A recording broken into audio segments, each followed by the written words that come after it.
Jadi kita diminta oleh syariat puasa untuk menyadari diri kita yang sejati. Makanya kalau di dalam Islam menyelesaikan masalah itu nanti puasa itu takwa, Mas. Jadi orang itu semakin menyadari ketidakberdayaannya, dia semakin berdaya. Puasa itu sebenarnya juga merupakan obat bagi psikologis. Dan puasa adalah perjalanan rohaniah tadi. Puasa adalah perjalanan ke singgasana ilahi.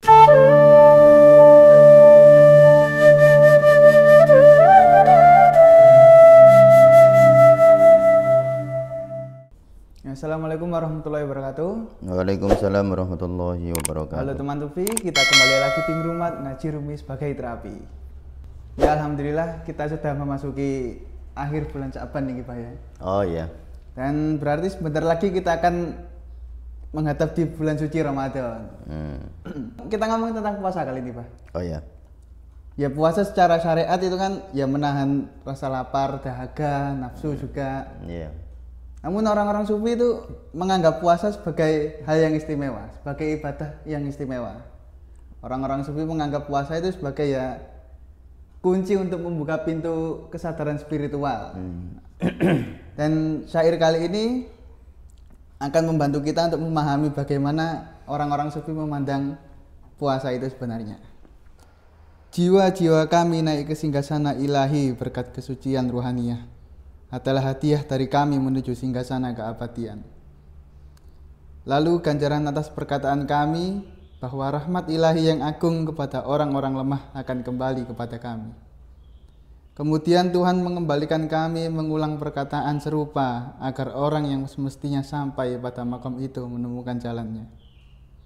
Demikianlah suatu perkataan senantiasa naik ke atas lalu rahmat ilahi turun ke bawah agar seseorang mendapatkan kesempurnaan. Penjelasan dalam bahasa Persia, daya tarik ruh ini datang agar kita bisa mencicipi keindahan makrifat. Ya meskipun syair ini tidak spesifik membahas tentang puasa ya Pak. Iya. Cuman ya maknanya mungkin bisa kita resapi dari segi ibadah berpuasa. Ya mungkin kalau dibaca itu ya ada kata perkataan tuh. Rumi mengacunya kepada zikir dan doa. Tapi kalau kita ganti ke dalam puasa ya kita bisa memahaminya dalam segi ketika kita beribadah dalam puasa mungkin. Iya. Nah, monggo penakwilan kita tentang syair ini gimana Pak? Iya. Untuk membuka. Jadi memang syair ini sangat luar biasa ya. Mengajak kita menuju singgasana keabadian. Ini kan jadi memang kita itu kan abadi sebenarnya, singgasana abadian. Keabadian yang diberikan oleh Allah. Jadi ketika seseorang itu suci ya, kesucian ruhaniyah, pada saat orang itu ruhaniyahnya suci, kembali kepada fitrahnya. Kan kalau dalam konsep kesufian kan Mas, manusia itu kan rumah asalnya ya, waton aslinya, tanah air aslinya itu kan ruh suci ya, jadi ruhul qudsiyah ya. Nah ketika seseorang itu berada di dalam ruhul qudsiyah itu kembali kepada fitrahnya, maka itulah sebenarnya manusia lalu kembali kepada itu tadi disebut di dalam menuju singgasana keabadian di bait tadi ya 883. Nah puasa ya, puasa yang insya Allah akan kita nikmati beberapa hari ini, itu sebenarnya kan menggugah kesadaran kita tentang ruhul qudsiyah itu. Jadi biar kira-kira beginilah, agar kita menyadari bahwa wadak tubuh ini itu bukan diri kita yang sebenarnya gitu ya. Jadi kita diminta oleh syariat puasa untuk menyadari diri kita yang sejati, bahwa tubuh kita ini fana gitu loh kira-kira ya. Tubuh kita ini fana dan bahkan kadang-kadang di dalam konteks dan dosis tertentu tubuh kita itu menghalangi kita menuju keabadian itu. Ya, karena orang kan merasa ya kalau nasihat yang indah itu kan tentang kematian ya. Bahwa akan ada saatnya tubuh ini itu hilang gitu. Bahwa tubuh ini itu suatu saat akan kembali kepada bumi, kepada ibu bumi. Lalu kita sebagai yang menumpang, sebagai penumpangnya, lalu kembali kepada Allah. Cuma lalu orang terjebak bahwa ini ya saya gitu. Tubuh ini ya saya ini. Nah, kesadaran bahwa kita ini sesungguhnya bukan tubuh, nah itu diajarkan di dalam puasa. Jadi kita disuruh mengendalikan tubuh. Jadi kita ini bukan tubuh, tapi disuruh mengendalikan tubuh kita ya. Ya kan puasa kan ada laparnya ya. Tapi kan nggak boleh. Secara syariat kan puasa misalnya jam 1, saat puasa kita lalu merasakan rasa lapar. Ya, tapi kita nggak boleh mengikuti kehendak tubuh itu. Kita harus menjadi sang pengendali. Nah, kalau kita membaca Al-Ghazali itu kan kolbu atau diri kita adalah pengendali tubuh. Tubuh itu tentara. Dia nggak boleh mengendalikan diri kita. Kan kalau nggak puasa kita dikendalikan tubuh ya. Kalau pas di dalam kesadaran yang rendah kan tubuh pengen opo harus manut. Bahkan kadang-kadang orang itu kerja sehari-hari, kerja itu dikendalikan tubuh. Saya harus bekerja keras biar bisa makan enak. Saya harus bisa bekerja keras agar nanti saya pulang ke rumah saya bisa masak ini. Saya harus bekerja keras agar punya rumah yang bagus sehingga tidur saya enak. Itu berarti kan orang-orang itu bekerja dikendalikan oleh tubuhnya.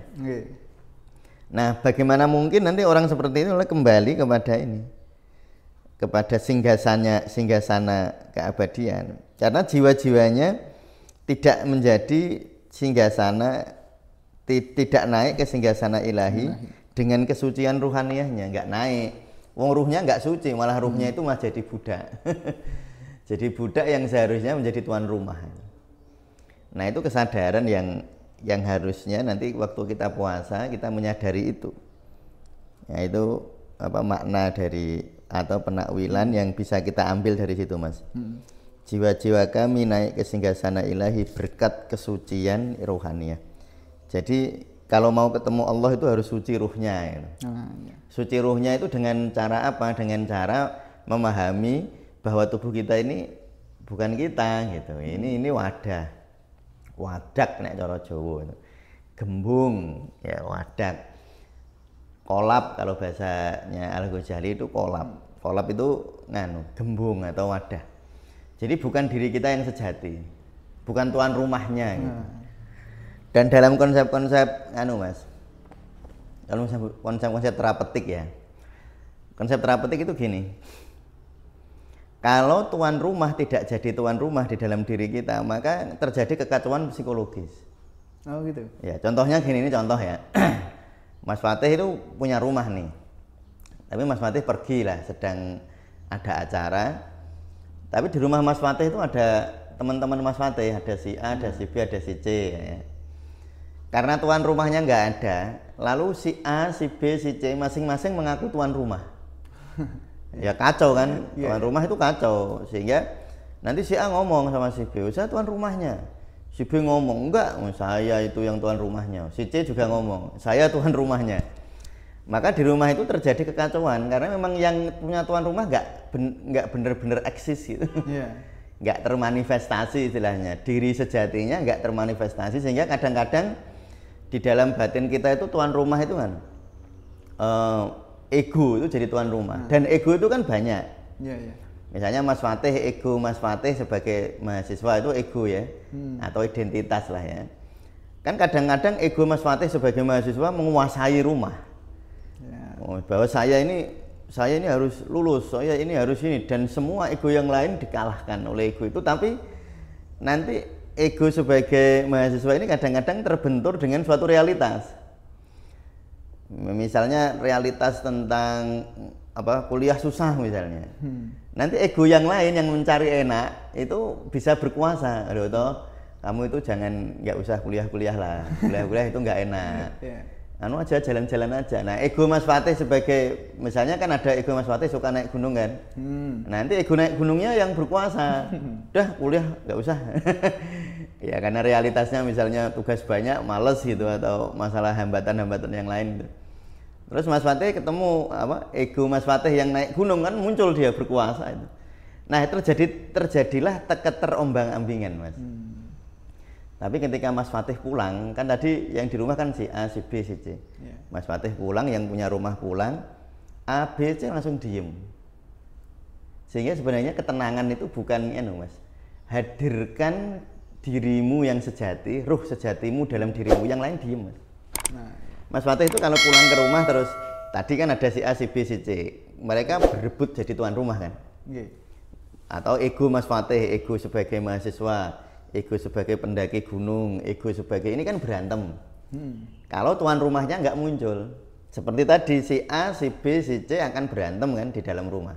Tapi ketika Mas Fatih pulang, mereka diem semua kan, takut kan. Kan memang dirinya yang tuan rumah yang sejati kan Mas Fatih. Sejatinya itu si A tadi. Ya si Fatih, si A, si B, si C itu tamu ya. Nah ketika Mas Fatih pulang, tek A, B, C diem. Maka sebenarnya konsep terapeutik atau kalau kita di sini sebut ngerumat, ngaji rumi sebagai terapi itu sebenarnya bukan menyelesaikan A, B, C Mas, menghadirkan diri yang sejati. Ya ini, jiwa-jiwa kami harus naik ke singgasana ilahi berkat kesucian rohani. Kalau orang suci secara rohani itu dia masuk dalam singgasana abadan abad, singgasana keindahan, singgasana keabadian. Artinya masuk di dalam dimensi rohaniah ini. Itu yang lain diem. Jadi gini, ini contoh kalau dalam konsep terapi ya. Misalnya ada si A, ada si Fulan datang ke Mas Fatih, dia stres masalah kekasihnya, mungkin stres masalah, ya contoh lah stres masalah kekasih gitu. Dalam konsep terapi ini, terapi tasawuf, itu kita tidak perlu menyelesaikan ini konfliknya, nggak harus Mas, nggak harus. Jadi kayak tadi, kita nggak harus ngandani si A, si B, si C tadi loh yang di rumah Mas Fatih itu loh. Nggak harus, Mas Fatih cukup datang. Karena kehadiran itu menyelesaikan masalah gitu. Nah ketika orang berkonflik dengan kekasihnya misalnya, tidak harus Mas Fatih ini, oh yaudah saya sebagai apa tuh Mas? Yang tukang ngerukun gitu. Apa sih? Sebagai penengah. Atau sebagai apa? Udah nanti kamu sama kekasihmu kesini, kita bicarakan baik-baik kan gitu ya.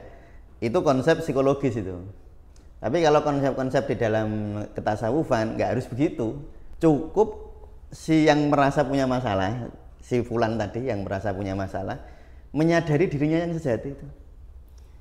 Kamu itu siapa? Kan yang waktu itu berarti yang paling dominan kan aku dia sebagai kekasihnya, kekasihnya kan, ya kan?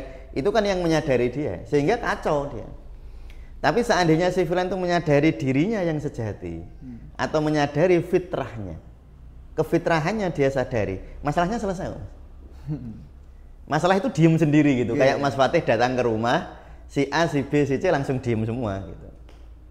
Atau kayak Mas Fatih nih dalam ruangan kelas nih, ada jadwal profesor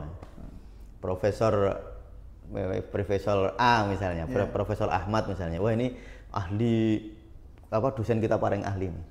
Sebelum Profesor Ahmad masuk, Mas Fatih sama teman-teman S2-nya di ruangan mungkin guyon-guyon kacau, wah mungkin ada yang rame lah gitu ya, sehingga ruangan kacau. Ketika Profesor Ahmad masuk ruangan, diem nggak semua? Ya, dia. Nah gitu, menyelesaikan masalah itu sebenarnya gitu Mas.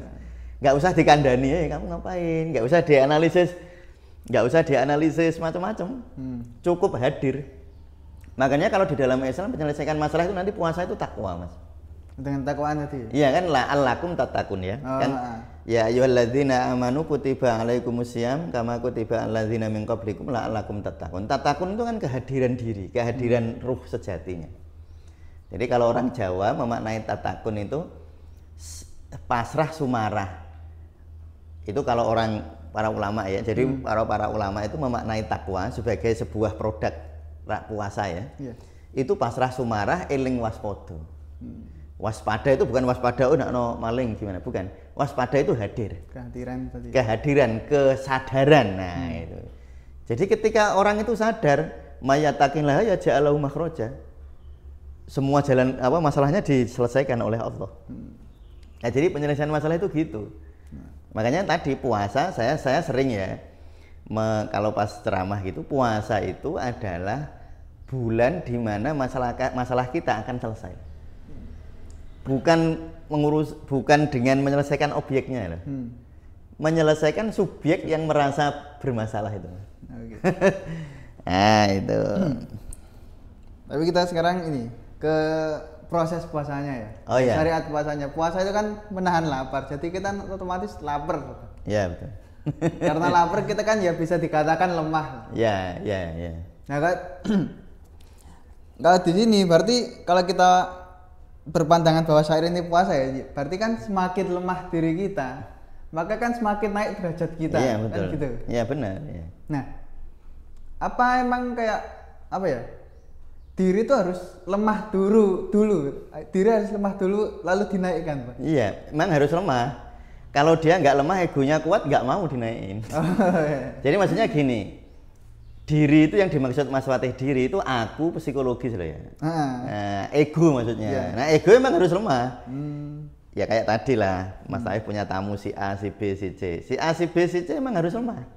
Kalau dia kuat melebihi tuan rumah kan pemberontakan namanya. Iya kan. Jadi ego Mas Fatih sebagai saya mahasiswa, saya orang Mojokerto, itu kan ego Mas Fatih ya, saya pendaki gunung gitu. Itu kan ego, jenis-jenis ego di dalam diri Mas Fatih ya. Tetapi itu kan harus relatif lebih lemah dibanding Mas Fatih yang sejati. Iya. Nah, kalau dia nggak lemah, yuk nggak gelem diajak. Misalnya gini nih contoh ini saya guyon. Misalnya Mas Fatih ini punya uang banyak nih, kan kuat ya. Lalu temennya lemah. Terus temennya nggak punya uang kan, lemah dia. Lemah ekonomi maksudnya. Terus Mas Fatih bilang, yuk tak jajaki, mau kan dia? Mau kan, nanti manut jajan apa? Ya manut sama yang punya uang kan? Ya bakso misalnya, oke, manut Mas, wong dia kan lemah. Tapi kalau temennya Mas Fatih yang kuat, yang uangnya lebih banyak, diajak Mas Fatih ya nggak mau. Ayo jajan, ayo jajan ya. Enggak, aku udah mau kemana ya? Beli bakso. Dia akan bilang, enggak, aku kepengen steak kok. Ya karena dia punya uang. Coba kalau nggak punya uang kan manut. Ya. Jadi artinya memang ego kita itu harus kita buat relatif lemah ya. Relatif lemah itu dibandingkan dengan kesucian ruhaniyah itu loh. Nah, jadi kesucian ruhaniyah itu harus paling kuat, harus itu.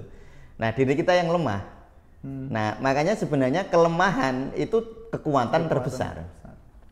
Jadi ya ini dalam konsep spiritual ya.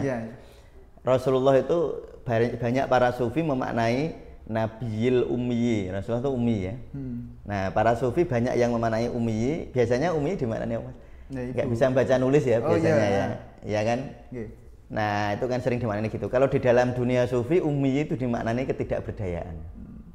Jadi orang itu semakin menyadari ketidakberdayaannya, dia semakin berdaya. Loh kok bisa begitu? Iya. Ketika seseorang semakin menyadari ketidakberdayaan, maka Allah akan mengambil alih. Ya kalau orang sekarang itu bilang gini, kalau kamu sudah angkat tangan, Allah akan mengambil alih. Nah, tapi kalau orang masih merasa, ya sudah egonya terus yang berjalan. Nah, sehingga puasa itu melatih kelemahan, Mas. Nanti akhirnya kita sadar gini, oh iya ya ternyata Allah, saya nggak minum aja lemesnya kayak gini. Betapa saya ini membutuhkan rahmat air dari Allah. Ya kan? Terutama jam 2, makanya puasa itu nanti yang harus dinikmati betul itu antara jam 11 sampai jam 2. Itu masa-masa untuk kontemplasi, Mas. Kontemplasi atau ya masa-masa untuk merenungi diri. Jadi kan kadang-kadang orang kalau puasa, kalau pas lapar, yang diinget-inget makanan ya. Itu puasa awam. Bukan puasanya. Wah, jadi kalau pas jam 1 itu mikirnya gini, nanti buka apa ya? Karena pas lapar kan. Dan pas lapar itu semua makanan enak ya kayaknya. Makanya dibeli semua itu nanti. Jadi kalau pas jam 1 misalnya pas lapar-laparnya gitu, orang-orang pada mikir ini orang-orang yang ini belum puasa tasawuf, ini belum puasa sufi.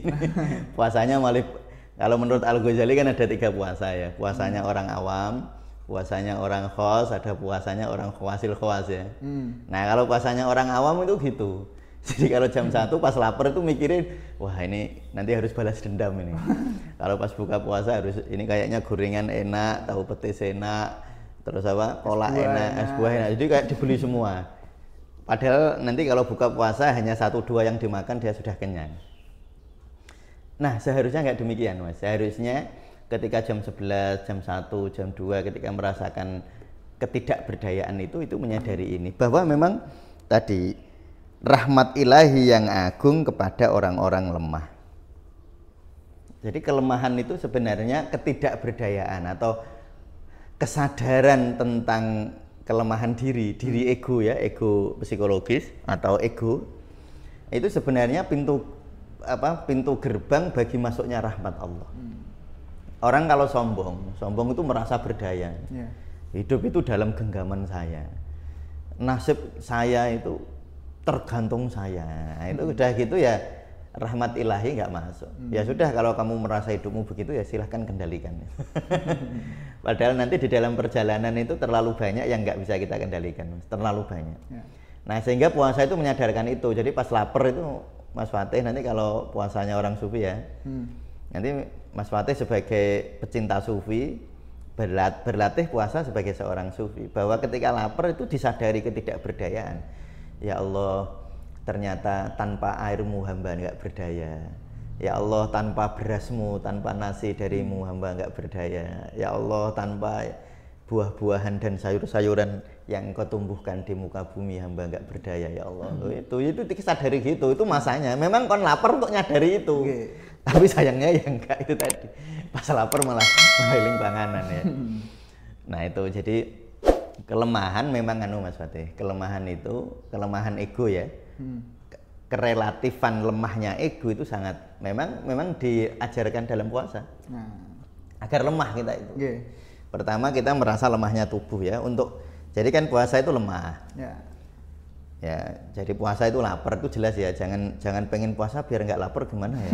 Ya puasa memang tujuannya biar merasakan lapar gitu ya. Jadi nah, itu pertama kita melemahkan tubuh. Kan tubuh lemah. Lalu nanti puasa orang khawas, puasa orang khusus melemahkan psikologis, melemahkan dalam arti baik ya. Artinya kesadaran bahwa oh ternyata saya ini nggak berdaya di hadapan Allah. Nanti kalau orang puasanya orang khawasil khawas, ternyata saya nggak ada. Itu kan. Jadi kalau puasa umum, puasa awam, yang dia menyadari ketidakberdayaan di tubuh. Kalau puasa khawas dia menyadari tentang ketidakberdayaannya sebagai ego.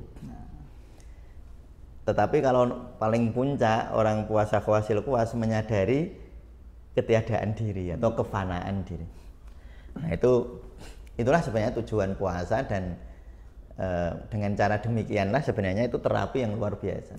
Jadi terapi puasa bisa dipandang sebagai beberapa aspek Mas. Aspek fisik bisa dianalisis ya. Puasa bisa dianalisis sebagai aspek fisik untuk menyehatkan lambung, menyehatkan pencernaan ya, membersihkan darah dan sebagainya. Itu bisa dianalisis lewat itu. Tetapi juga puasa itu sebenarnya juga merupakan obat bagi psikologis. Dan puasa adalah perjalanan ruhaniyah tadi. Puasa adalah perjalanan ke singgasana ilahi. Nah itu puasanya orang khawasil khawas. Dan tentu saja kita semua punya kesempatan yang sama untuk berpuasa khawasil khawas. Jadi tidak itu puasa orang khusus kita nggak mungkin bisa enggak. Wong Allah itu kesempatan bertemu Allah itu sama. Kalau kesempatan ketemu presiden beda-beda. Yang paling berkesempatan ketemu menteri ya menteri, ketemu presiden ya menteri atau pengawal pribadi. Nanti gubernur punya kesempatan, tapi nggak sekuat pengawal pribadinya kesempatannya. Nah nanti orang-orang semakin RT ya kesempatannya sangat kecil. Makin kecil ya. Tapi kalau Allah enggak. Kalau Allah itu maha adil, adilnya di situ. Jadi jangan sampai gini kan orang itu ya nyuwun sewu ya. Seringkali merasa begini loh Mas. Aku orang gini nggak mungkin bisa bertemu Allah, jangan. Nah kalau saya orang gini nggak bisa ketemu presiden ya iya sih. Tapi kalau Allah enggak, Allah itu lebih dekat dengan urat nadi. Jadi kita bisa puasa khawasil khawas itu bisa. Ya gitu Mas. Oke. Jadi gitu teman-teman ya. Ya puasa ini bukan sekedar kita menahan lapar ya, menahan untuk tidak makan dan minum, tapi ya puasa ini bisa kita jadikan sebagai kunci untuk membuka pintu kesadaran ruhaniyah kita ya Pak. Ya, betul. Dan tadi pelajaran yang dapat diambil dari puasa dari segi spiritual yaitu kita menyadari bahwa makanan yang kita makan, minuman yang kita makan itu sebuah kenikmatan yang diberikan oleh Allah Subhanahu wa taala sebagai sumber energi kita ya. Dan semoga teman-teman di bulan Ramadan nanti kuat dan apa namanya ya? Menikmati Bisa puasa. menikmati ya, bisa menikmati ibadah puasanya selama 30 hari nanti ya. Ya. Dan cukup sekian, semua wassalamualaikum warahmatullahi wabarakatuh. Waalaikumsalam warahmatullahi wabarakatuh.